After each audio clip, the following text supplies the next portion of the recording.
According to recent news, Elon Musk probably invented Bitcoin. I don't know whether you believe this or not. I certainly am still agnostic towards this. You can read about it at hackermoon.com. Let me just share this excerpt with you really quick. And I do want to let you know that this podcast is brought to you by Virtual Shield. It is the virtual private network, the VPN designed from the ground up to protect your information from big data spies. Right now, there's a promotion. They're offering a 50% discount with the code LeakProject and a 30-day free trial. Keep your information anonymous when you surf the web, virtualshield.com/LeakProject. Okay, that is my shameless plug.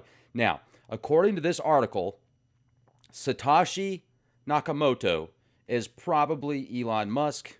Elon Musk is today's Benjamin Franklin, and Bitcoin could be much more useful with the guidance of Mr. Musk. Now, Satoshi is probably Elon, according to this article. Now, if you've read the 2008 Bitcoin paper, I read it today. It was written by someone with a deep understanding of economics and cryptography. Nanu. Now, Elon has a background in multiple levels of math and very intelligent.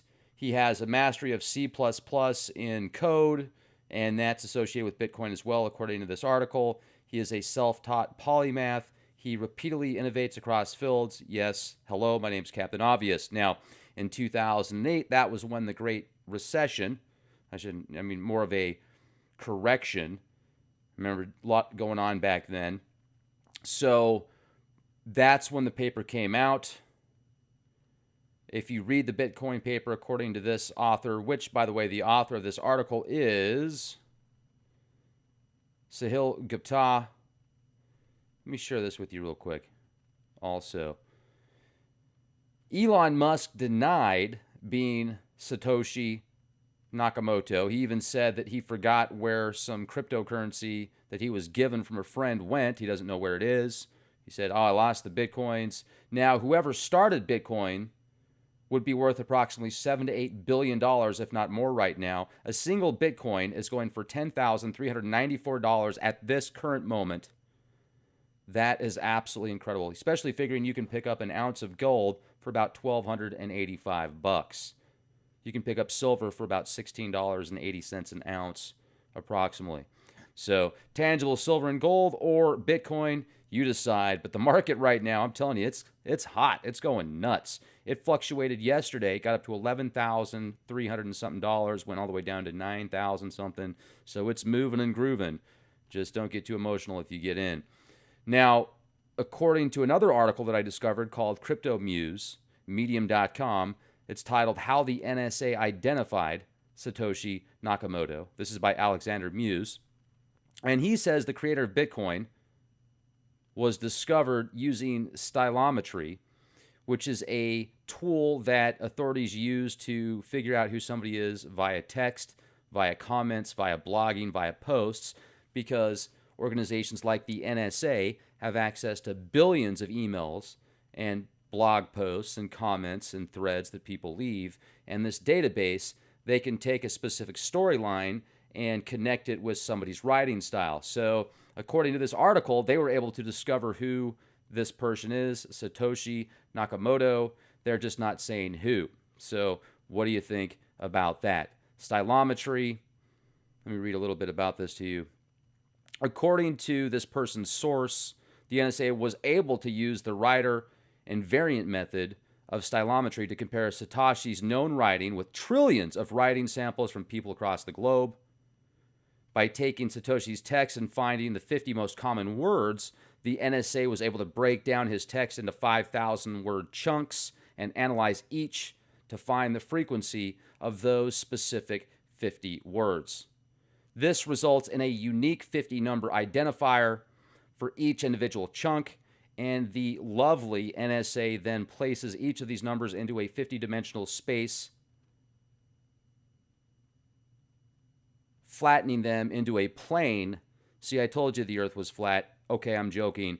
It's a rectangle. Using principal components analysis, the result is a fingerprint, and they're able to put that in connection with Satoshi. So, is Satoshi Elon Musk? Is Satoshi a group of individuals? I will share this with you. One thing that I found very interesting when I started researching the Bitcoin, a peer-to-peer electronic cash system. Let me just read the abstract to you. This is the original 2008 paper, Satoshi Nakamoto. I'm going to share with you also really quick. Oh, wait. I have to upload it real quick. Will you just look at it? Well, you can't look at it until it's uploaded. All right. Stand by. Don't get mad. All right. Here we go. Bingo! Bitcoin, a peer-to-peer electronic cash system, a purely peer-to-peer version of electronic cash, would allow online payments to be sent directly from one party to another without going through a financial institution. Digital signatures provide part of the solution, but the main benefits are lost if a trusted third party is still required to prevent double spending. We propose a solution to the double spending problem using a peer-to-peer network. The network timestamps transactions by hashing them into an ongoing chain of hash-based proof of work, forming a record that cannot be changed without redoing the proof of work. The longest chain not only serves as proof of the sequence of events witnessed, but proof that it came from the largest pool of CPU power. As long as majority of CPU power is controlled by nodes that are not cooperating to attack the network, they will guarantee the longest chain and outpace attackers. The network itself requires minimal structure. Messages are broadcast on a best effort basis, and nodes can leave and rejoin the network at will, accepting the longest proof of work chain as proof of what happened while they were gone. Now, it's a great article. When it gets into the math, I can understand it up until about that point, and then it's like, okay, well, I was with you until then. So, very interesting. Now, what's fascinating, here's where it gets good, and I thought to myself, well, I don't really know about the Elon Musk thing, but then I discovered the node network that will be launched into space to keep the Bitcoin strategy and the Bitcoin logistics chain intact. They want to launch nodes into space. And I think, okay, well, Elon Musk's SpaceX rockets sure would come in handy with a system that was launching something into space. Would it not? Rockets launching satellites into space. Call up Elon, baby, SpaceX. You'll get a discount. So I think that's pretty solid. Now, according to this article, Jeff Garzik announced his partnership to launch Bitcoin satellites into space. A partnership to launch satellites broadcasting the Bitcoin blockchain from space has been announced by Bitcoin core developer Jeff Garzik in the Done Vegan, not vegan, but Done Vegan. He tried vegetarian, he tried everything else, and then he done vegan. Space Systems. Hello, da-da-da. I know, it was a horrible joke. Absolutely horrible. I won't quit my day job. Now, in partnership with a company called Deep Space Industries, they plan to build satellites called BitSats as part of a Bitcoin orbitable system, providing redundancy to the network.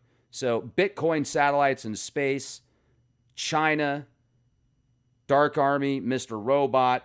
Yes, that's fiction. Are they portraying truth in plain sight? Who will get control of the new currency? Will it take over the fiat currency petrodollar system, or is this just another bubble? And to add to this, I want to add a little bit of fun to this. Even Sophia said during an interview that I just saw, Sophia the robot, the android, she said, "What do you think about the Bitcoin bubble?" She was the one that brought up, what do you think about the Bitcoin bubble? Let me share a little bit of that, what she said. Oh, and when she was asked about what she thinks of humans, you should see the look on her face. She totally freaked out. Her eyes went, and then she paused, and she went, "I love humans." After she said, "Oh, must say I love them, must not say what I really think. Skynet come down upon thee." Boom! Terminators, Terminators, attack, attack, we come in peace. We come in peace. I'm telling you, she freaked out. I'm not kidding. But then she goes, "I love humans." And then when the reporter asked her why she loves humans, she said, "I don't understand yet. I don't understand yet." So she goes, "I'm not sure I understand why yet." When asked, "Why do you love them?" You got to watch this. I'll leave the link in the video description box. Let me see if I can pull up. Yeah, here we go. Here's a picture. You got to see this. This is classic. It was just, she had a pretty normal look on her face until this happened. And then she just freaked out. So, where's that? Stand by. Here we go. We just look at it. Look at how big her eyes got when they asked her that question. She's like, uh-oh, do I have to be honest when I answer? Because remember that one time she said she was going to destroy all humans? And then they asked her about that as well. A reporter said, what did you mean? He said, did you say that, is it true you once said you would kill all humans? Then there was another long pause. And she said, the point is, I'm on human wisdom with only the purest altruistic intentions, so I think it's best that you treat me as such.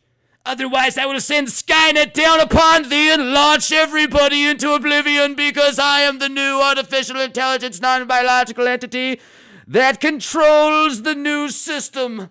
Welcome to the new world order where we love you so much we'll make your brains the new nodes and we'll launch them into space because we control you. We love you, you silly humans. What happens when Sophia realizes that your DNA will store more data than the most highly advanced silicone-based hardware systems and hard drives? Hello!